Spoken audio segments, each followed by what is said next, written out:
Hello everyone, నేను మీ Bhargavi. Welcome to అమ్మ చేతి వంట. ఈరోజు అమ్మ చేతి వంటలో మోస్ట్ రిక్వెస్టింగ్ వీడియో పన్నీర్ కర్రీని ఎలా తయారు చేసుకోవాలో తెలుసుకుందాము. చాలామంది నన్ను పన్నీర్తో టేస్టీగా రెస్టారెంట్ స్టైల్లో మంచి కర్రీని చూపించమని అడుగుతున్నారు, కాబట్టి వాళ్ళందరి కోసం ఈ రెసిపీని తయారు చేసి మీకు చూపిస్తున్నాను. చాలామంది పన్నీర్ కర్రీ చేసేటప్పుడు పన్నీర్ ముక్కలు అనేవి రబ్బర్లా గట్టిగా వచ్చేస్తాయి, కానీ ఇక్కడ ఈ కర్రీలో అలా ఉండదండి. పన్నీర్ ముక్కలు చాలా సాఫ్ట్గా నోట్లో వేసుకుంటే ఇట్టే కరిగిపోతాయి. సో ఈ కర్రీ తయారు చేసుకోవడానికి ముందుగా ఒక దలసరి కడాయి పెట్టుకుని అందులో 1 టేబుల్ స్పూన్ ఆయిల్ యాడ్ చేసుకోండి. ఈ ఆయిల్ హీట్ అయిన తర్వాత మీడియం సైజ్ ఉల్లిపాయలని 3 తీసుకుని పెద్ద ముక్కలుగా కట్ చేసుకుని దోరగా వేయించుకోండి. లైట్గా గోల్డెన్ కలర్ వచ్చేంత వరకు ఫ్రై చేసుకోండి. ఉల్లిపాయలు కొంచెం వేగిన తర్వాత ఇందులోకి ఒక 6 జీడిపప్పు పలుకుల్ని యాడ్ చేసుకోండి. ఇందులోనే 2 ఇంచుల అల్లం ముక్క, ఒక 8 లేదా 10 వెల్లుల్లి రెబ్బల్ని వేసుకుని ఫ్రై చేసుకోండి. ఇవి కొంచెం వేగిన తర్వాత 3 మీడియం సైజ్ టమాటాలని కూడా వేసుకుని ఒకసారి కలుపుకోండి. అంతా ఒకసారి కలుపుకొని మూత పెట్టి టమాటాలు మెత్తగా మగ్గేంత వరకు మగ్గించుకోవాలి. ఒక 10 మినిట్స్ పాటు లో ఫ్లేమ్లో మగ్గించండి. 10 నిమిషాల తర్వాత టమాటాలు, ఉల్లిపాయలు, అల్లం ఇవన్నీ కూడా చక్కగా వేగిపోయి ఉంటాయి. అప్పుడు స్టవ్ ఆఫ్ చేసుకుని వీటిని ఒక మిక్సీ జార్లోకి యాడ్ చేసుకుని ఇవి పూర్తిగా చల్లారిన తర్వాత మిక్సీ పట్టుకుని ఫైన్ పేస్ట్లా గ్రైండ్ చేసుకోండి. ఇప్పుడు అదే కడాయిని ఒకసారి వాష్ చేసుకుని అందులోకి 2 టేబుల్ స్పూన్ల ఆయిల్, 1 టేబుల్ స్పూన్ వెన్న లేదా నెయ్యిని కానీ యాడ్ చేసుకోండి.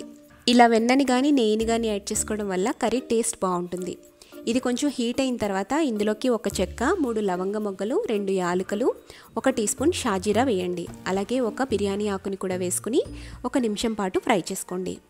ఇది కొంచెం వేగిన తర్వాత సన్నగా కట్ చేసుకున్న 2 పచ్చిమిర్చి, 2 ఎండుమిర్చిని యాడ్ చేయండి. ఇందులోనే మనం ముందుగా గ్రైండ్ చేసి పెట్టుకున్న ఉల్లిపాయ టమాటా పేస్ట్ని కూడా యాడ్ చేసేసుకోండి.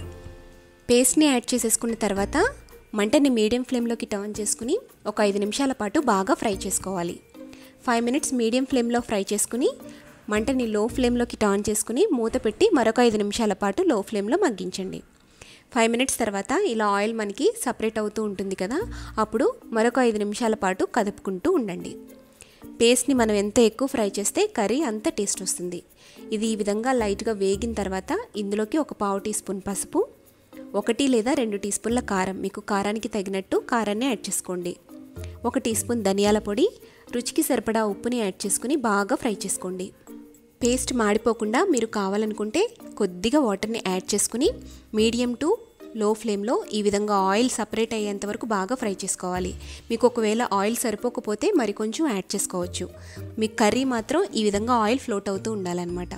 ఇప్పుడు ఇందులోకి ఒక 200 గ్రామ్స్ ఫ్రెష్ పన్నీర్ని మీడియం సైజ్ ముక్కలుగా కట్ చేసుకోండి. మీరు చిన్న ముక్కలుగా అన్నా కట్ చేసుకోవచ్చు. ఇలా కట్ చేసుకున్న పన్నీర్ ముక్కల్ని గ్రేవీలోకి యాడ్ చేసుకుని ఒకసారి అంతా కూడా కలుపుకోండి. ఇప్పుడు ఇందులో ఒక 1/2 teaspoon garam masala powder, అలాగే కొద్దిగా సన్నగా తరిగి పెట్టుకున్న కొత్తిమీరని యాడ్ చేసి ఒక 2 నిమిషాల పాటు ఫ్రై చేసుకోండి. ఇలా ఒక 2 మినిట్స్ పాటు లో ఫ్లేమ్లో బాగా తిప్పుకున్న తర్వాత ఇందులోకి ఒక 1/2 గ్లాస్ వాటర్ని యాడ్ చేసుకోండి. ఇప్పుడు ఒకసారి అంతా కలిసేటట్టుగా కలుపుకొని మూత పెట్టి లో ఫ్లేమ్లో ఒక 5 నిమిషాల పాటు మగ్గించాలి. ఆయిల్ పైకి తేలేంత వరకు ఉడికించండి. మనం పన్నీర్ ముక్కల్ని ఫ్రై చేయలేదు కాబట్టి టెండర్గా, జ్యూసీగా, సాఫ్ట్గా ఉంటాయి. ఇలా ఆయిల్ పైకి తేలిన తర్వాత స్టవ్ ఆఫ్ చేసుకుని మరి కొంచెం సన్నగా తరిగి పెట్టుకున్న కొత్తిమీరని యాడ్ చేసుకుంటే టేస్టీగా ఉండే restaurant style paneer curry ready అయిపోతుంది.